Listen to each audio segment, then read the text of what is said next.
අපි හැමෝම කැමති ලස්සන ගෙදරකට. හැබැයි මේ ගෙදර ලස්සන වෙන්නේ ඒ ගෙදර විශාලත්වයේ හින්දා නෙවෙයි. ඒ ගෙදර ලස්සන වෙන්නේ ඒ ගෙදර තියෙන ඉන්ටීරියර් ඩෙකරේෂන් එක හින්දා. ඉතින් අද අපි කතා කරන්නනේ වරුණත් එක්ක මේ ගෙදර ඉන්ටීරියර් ඩෙකරේෂන් එක සිද්ධ වෙලා තියෙන්නේ කොහොමද කියලා.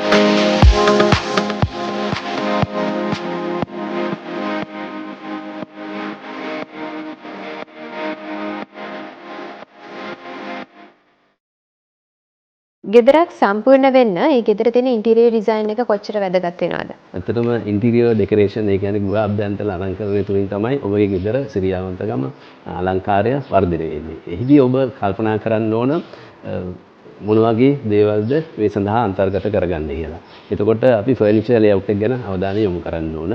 ඊළඟට ස්ටෑර්කේසස් ඩිසයින්ස් තියෙනවා. ඒ එක් එක් ආකාරයේ ස්ටෑර්කේසස් ඩිසයින්ස් වලට යූස් කරන්න පුළුවන්.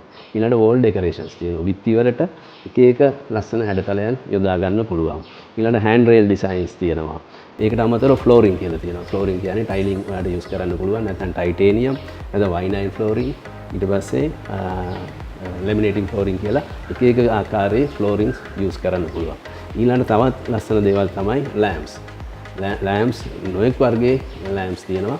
ඉතින් ඒවත් ඔබගේ නිවසට එක් එක් ස්ථානය අනුව ඒවා භාවිතා කරොත් තමයි හැදෙන්නේ. අනිත් දේ තමයි පික්චර්ස්. පික්චර්ස් වලිනුත් ඉතාමත් ලස්සනයි.